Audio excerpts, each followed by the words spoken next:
અમદાવાદની seventh day સ્કૂલમાં એક વિદ્યાર્થીની હત્યા. આ વિદ્યાર્થીની હત્યાને લઈને વડોદરા શહેરમાં સિંધી સમાજ દ્વારા રોષ વ્યક્ત કરવામાં આવી રહ્યો છે. વડોદરા શહેરના વારસિયા વિસ્તારમાં તમામ જે વેપારી વિભાગના લોકો છે, એટલે કે વેપારીઓ છે, સાથે સિંધી સમાજના લોકો રોષે ભરાયા છે ને શનિદેવ મંદિર પાસે ભેગા થયા છે.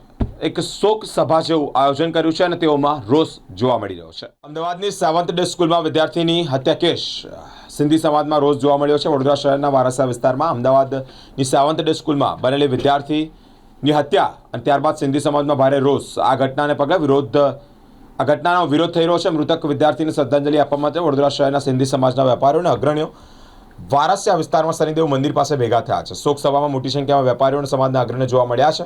મૃતક વિદ્યાર્થીને શ્રદ્ધાંજલિ અર્પણ કરવામાં આવી રહી છે. સમાજના આગેવાનો કહ્યું કે આ ઘટના અત્યંત દુઃખદ છે. તેનાથી સમગ્ર સિંધી સમાજને ઊંડો આઘાત પડ્યો છે. સમાજ પાસે સરકાર પાસે ન્યાયની અપેક્ષા છે. સાથે જ એક આશા વ્યક્ત કરે છે કે આ કેસમાં કડકમાં કડક પગલાં લેવામાં આવે જેથી મૃતક વિદ્યાર્થીના પરિવારજનોને ન્યાય મળે.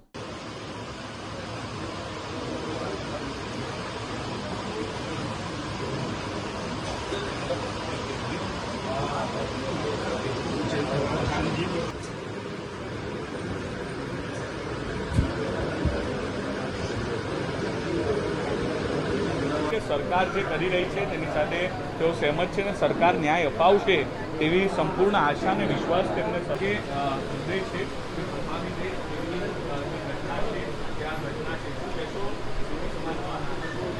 ભેગા થયા છે. જે ઘટના છે અતિ ગંભીર ઘટના છે, પણ સામે સરકાર શ્રી તરફથી પણ અમને સારો પ્રતિસાદ મળી રહ્યો છે અને અમે સરકારશ્રીને જે પણ આવેદન આપવાનું છે આપી દીધું છે અને સરકારશ્રીનો અમને સારામાં સારો સપોર્ટ છે. એટલા માટે બીજું કોઈ પણ અમે આ ઘટના વિશે હમણાં કોઈ પણ કહી શકીએ નહીં. જે પણ ન્યાય ઉપર અમે જે કરીએ છીએ એ બરાબર છે. બાકી શ્રદ્ધાંજલિ રૂપે અમે આ બધું કર્યું છે. સમગ્ર ઘટના છે એને સખત શબ્દોમાં કફોડીએ છીએ અને ખૂબ જ નિંદનીય અને ખૂબ ખતરનાક, ભયજનક સમગ્ર સિંધી સમાજ માટે એકલું નથી, સમગ્ર વિશ્વભરમાં આવું 8મા ધોરણનો જે બાળક હોય એને તો કેવી ટ્રેનિંગ નાનપણથી મળી હશે કે એટલો કુખ્યાત અને એટલો જનૂની થઈ નાનકડી બાબત માટે એટલો ખંજર મારીને હત્યા કરે પોતાના જ સ્કૂલમાં રહીને બીજા અન્ય વિદ્યાર્થીઓને. તો આ પ્રશાસનની જે સ્કૂલ છે એની લાઇસન્સ રદ કરવામાં આવે પહેલાં, કારણ કે બાળક હતું 38 મિનિટ સુધી એની લાશ એની પ્રિમાઇસીસમાં પડી છે. તેમ છતાં સિક્યોરિટી માણસ એને પ્રિન્સિપલને કે ત્યાંને ટીચર્સને બોલાવવા જાય છે. પણ આવા તો કેવા ક્રૂડ માણસો કે આપણે કોઈ જાનવરને બી રસ્તા પર જોઈએ છે એને મેડિકલ ટ્રીટમેન્ટ માટે, મેડિકલ એડ માટે અને જાનવરને પણ લઈ જતા હોય છે. પણ આવા ક્રૂડ લોકોની સામે સખત પગલાં લેવા જોઈએ અને એના સામે જે સ્કૂલના જે પ્રશાસન એની જે સ્કૂલનો પરવાનો છે એ ડેફિનેટલી રદ કરવો જોઈએ. અને જે બાળક છે એને તો જે કાયદાને પ્રમાણે, કાયદાની જોગવાઈ મુજબ જે સજા થવાની છે કે જે કંઈ કાર્યવાહી થવાની એ તો થવાની છે.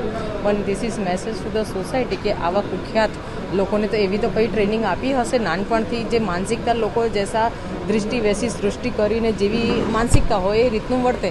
પણ આવી સૃષ્ટિ અને માનસિકતાવાળા લોકોને કડક નક્કર પગલાં જો લેવા જોઈએ અને કડકમાં કડક સજા પણ થવી જોઈએ. આજે શ્રદ્ધાંજલિ માટે તમામ લોકો એકત્ર થયા છે. જી, હવે સિંધી સમાજ આજે શોકની લાગણી લઈને આજે સમગ્ર સિંધી સમાજના તમામ વેપારીઓ, ભાઈ બહેનો અહીંયા શ્રદ્ધાંજલિ કાર્યક્રમ માટે એકત્રિત થયા છે.